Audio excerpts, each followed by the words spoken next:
நாங்க உழைக்கிறது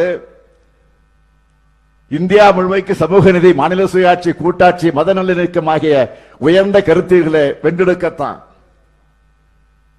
அதனால்தான் நம்முடைய கழகத்தினுடைய எம்பிக்கள் எல்லாரும் மக்களவையில, மாநிலங்களில் எடுத்து வைக்கக்கூடிய வாதங்கள் இந்தியாவையே காப்பாற்றக்கூடிய அளவுக்கு அமைஞ்சிருக்கு. இதை பார்த்து இப்ப என்ன பண்றாங்க? தமிழ்நாட்டினுடைய நாடாளுமன்றத்தினுடைய எண்ணிக்கையை குறைக்க சதி செய்யறாங்க. தொகுதி மறுசீரமைப்பு என்ற பெயர்ல மிகப்பெரிய சதி நடக்க இருக்கிறத முதல்ல உணர்ந்து அரசுக்கு எதிராக குரல் கொடுத்த மாநிலம் தான் நம்முடைய தமிழ்நாடு. வரவிருக்கக்கூடிய மக்கள் தொகை கணக்கெடுப்பு அடிப்படையில் மேற்கொள்ள போற தொகுதி சீரமைப்பு நம்மை போன்ற மாநிலங்களை வெகுவாக பாதிக்க போகுது.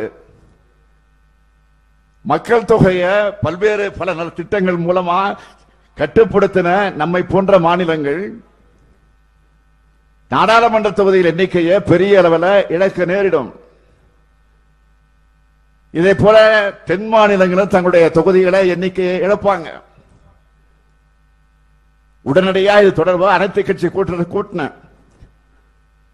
அந்த கூட்டத்தில் எடுக்கப்பட்ட முடிவின்படி இதுபோல பாதிக்கப்படுகிற எல்லா மாநிலங்களையும் இணைச்சு சென்னையிலே ஒரு கூட்டம் கூட்டப்பட்டுச்சு. 7 மாநிலங்களை சார்ந்த 22 கட்சிகள் அந்த கூட்டத்தில் கலந்து கொண்டாங்க. அந்த கூட்டத்துடைய முடிவின்படி அகில இந்திய முழுமைக்கான கூட்டு நடவடிக்கை குழுவை அமைச்சிருக்கிறோம். அந்த குழுவின் சார்பில் பிரதமர் மோடி அவர்களை சந்திக்க தேதி கேட்டு கடிதம் அனுப்பியிருக்கிறோம். பிரதமர் அவர்களோ விரைவில் நேரம் ஒதுக்குவார் என்ற நம்பிக்கையோடு நாங்கள் இருக்கிறோம். இன்னும் சில மணி நேரத்தில் தமிழ்நாட்டுக்கு பிரதமர் வர இருக்கிறார். ராமேஸ்வரத்துக்கு நீலகிரி விழாவில் கலந்துக்கிறதுனால ராமேஸ்வரம் விழாவில் என்னால் பங்கேற்க முடியாத நிலைமை. இந்த சூழ்நிலையை நான் அவருக்கு ஏற்கனவே தெரிவிச்சிட்டேன். அந்த நிகழ்ச்சியில நம்முடைய அமைச்சர் பெருமக்கள், மாண்புமிகு நிதித்துறை அமைச்சர் தங்கம் தென்னரசு அவர்களும் பால்வளத்துறை அமைச்சர் ராஜ கண்ணப்பன் அவர்களும் அங்கே பங்கேற்கிறார்கள். இந்த கூட்டத்தின் மூலமாக, இந்த நிகழ்ச்சியின் மூலமாக, உங்கள் மூலமாக தமிழ்நாட்டுக்கு வரக்கூடிய மாண்புமிகு பிரதமர் மோடி அவர்களை நான் கேட்க விரும்புவது, தமிழ்நாட்டு மக்களுக்கு ஏற்பட்டுள்ள நியாயமான அச்சத்தை நீங்க போக்கணும். அதுக்கான அரசியலமைப்பு சட்ட திருத்தத்தை நாடாளுமன்றத்திலையும் நிறைவேற்றணும். இது ஏதோ வெறும் தொகுதியோட எண்ணிக்கை பத்தின கவலை மட்டும் இல்ல, இது நம்ம அதிகாரம், உரிமைகள் மற்றும் எதிர்கால நிலங்களை பத்தின கவலை. புதுச்சேரியோடு சேர்த்து 40 எம்பிக்கள் இருக்கும்போது தமிழ்நாட்டின் குரலை நாடாளுமன்றத்தில் நசுக்கிறாங்க. இந்த எண்ணிக்கையும் குறைஞ்சா தமிழ்நாட்டை ஒழிச்சிடுவாங்க, நசுக்கிடுவாங்க. இந்தி திணிப்பு, நிதி ஒதுக்கீடு மற்றும் சிறப்பு திட்டங்கள்ல தமிழ்நாடு புறக்கணிப்புன்னு நம்ம எம்பிக்கு நாடாளுமன்றத்தில் நம்ம மாநிலத்துக்காக மட்டும் இல்லாம ஒட்டுமொத்த இந்தியாவுக்காகவும் பேசுறாங்க. அதனாலதான் நம்ம வலிமையை குறைக்க பாஜக துடியா துடிக்குது. டிவி ஆன் பண்ணா, யூடியூப், சோசியல் மீடியாக்கள்ல போனா நம்ம உறுப்பினர் பேச்சு தான் எல்லா இடத்திலையும் ஒலிக்குது. வெப்பாரிய திருத்த சட்டத்தை எப்படி நள்ளிரவு 2 மணிக்கு ஒன்றிய பாஜக அரசு அனைத்து எதிர்கட்சிகளுடைய கடும் எதிர்ப்பையும் மீறி நிறைவேற்றினாங்கன்னு பார்த்திருப்பீங்க. தொடக்க முதல தமிழ்நாடு அரசும் திமுகவும் அதை கடுமையாக எதிர்த்தோம். நாடாளுமன்ற கூட்டுக்குழு இடம்பெற்றிருந்த நம்முடைய ராசா அவர்களும் அப்துல்லா போன்றவர்கள் எல்லாம் அந்த பரிந்துரைகள் எல்லாம் படிச்சு பார்த்துட்டு எதிர்ப்பு தெரிவிச்சிருக்கிறாங்க. ஆனா எதையும் காதுல வாங்காம வக்திருத்த சட்டம் ஜனநாயகத்துக்கு விரோதமான முறையில் நிறைவேற்றப்பட்டதுக்கு அப்பவும் எல்லா எதிர்கட்சிகளும் விவாதத்தில் கலந்துகிட்டு ஆவேசமா, அறிவுபூர்வமா, விளக்கமாக தங்களுடைய நிலைப்பாட்டை முன்வச்சாங்க. மக்களவையில் நம்முடைய அருமை சகோதரர் ராசா அரை மணி நேரத்திற்கு மேல நெருப்பு பறக்க பேசுறது தலைப்பு செய்தியாச்சு.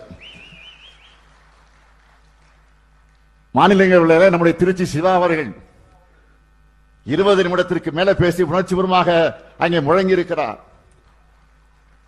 இது ஒரு புறம். இன்னொரு பக்கம் அதிமுக மாநிலங்களவை உறுப்பினர் தம்பிதுரை எவ்வளவு நேரம் பேசினார் தெரியுமா? ஒரே ஒரு நிமிஷம் தான். கிரிக்கெட்ல முதல் பதிலே டக் அவுட் ஆகிற பேட்ஸ்மேன் கூட இதை விட அதிக நேரம் களத்தில் இருப்பார். அப்படி பேசின ஒரு நிமிஷத்திலையும் அதிமுக எதிர்க்கதா ஆதரிக்கதான்னு சொல்லவே இல்லை.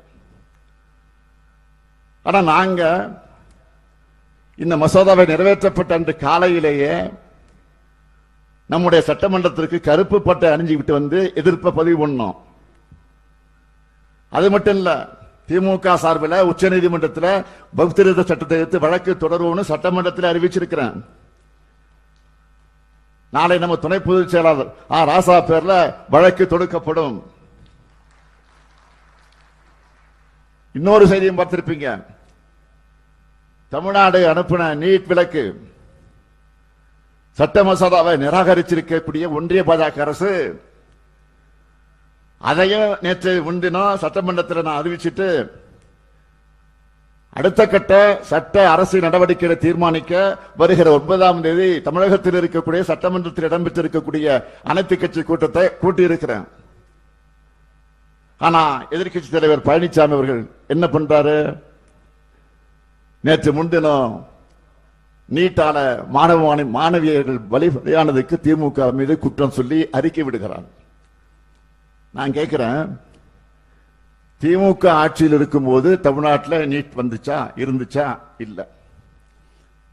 தலைவர் கலைஞர் முதலமைச்சராக இருந்தவரை நீட் கிடையாது.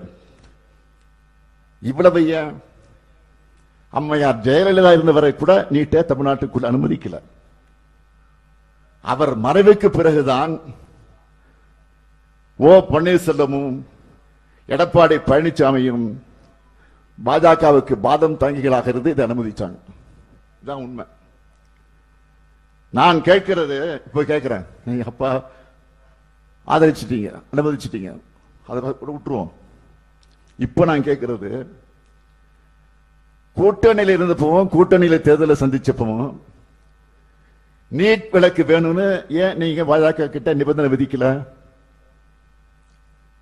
ஆனா நம்ம காங்கிரஸ் கட்சியுடைய தலைவர் ராகுல் காந்தி அவர்கள் மூலமா இந்தியா கூட்டணி ஆட்சிக்கு வந்தா தெளிவா சொன்னார், நீட்டை விரும்பாத மாநிலங்களுக்கு விலக்கு அளிக்கப்படும் என்று தேர்தல் உறுதிமொழியை தந்தார். சொல்ல வச்சோம், நாங்க சொல்ல வச்சோம். இப்ப கேட்கிறாரு பழனிசாமி, நீட் ரகசியத்தை சொல்லுங்க. பழனிசாமி கேட்டுக்கிட்டு இருக்காரு. இந்தியா கூட்டணி ஆட்சி மட்டும் ஒன்றியத்தில் அமைஞ்சிருந்தா நிச்சயம் நீட் விலக்கு நிறைவேறி இருக்கும். மாண்புமிகு எதிர்க்கட்சி தலைவர் எடப்பாடி பழனிசாமி அவர்களே, பாஜக கூட கூட்டணி இருக்கு இல்லைன்னு மாத்தி மாத்தி பேசுற உங்களுக்கு நான் இந்த மேடையிலிருந்து சவால் விடுறேன். தமிழ்நாட்டு மாணவ செல்வங்கள் மீது உங்களுக்கு துளியாவது அக்கறை இருந்தா பாஜக கூட்டணிக்கு போறதுக்கு முன்னாடி நீட் விலக்கு தந்தாதான் கூட்டணின்னு வெளிப்படையா அறிவிக்க தயாரா? உருப்படியா ஒன்னும் பண்ணாம வாய்ச்சவடால் விட்டுட்டு இருக்கிறதுதான் மக்களால் மீண்டும் மீண்டும் நீங்கள் புறக்கணிக்கப்பட்டு இருக்கிறீங்க.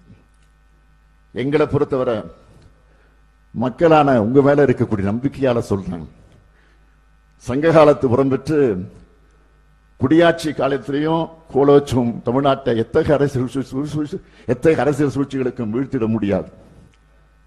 இந்த முத்துவேல் கருணாநிதி ஸ்டாலின் வீழ்த்தவும் விடமாட்டான். தமிழ்நாடு போராடும், தமிழ்நாடு வெல்லும். விடைபெறுகிறேன். நன்றி, வணக்கம்.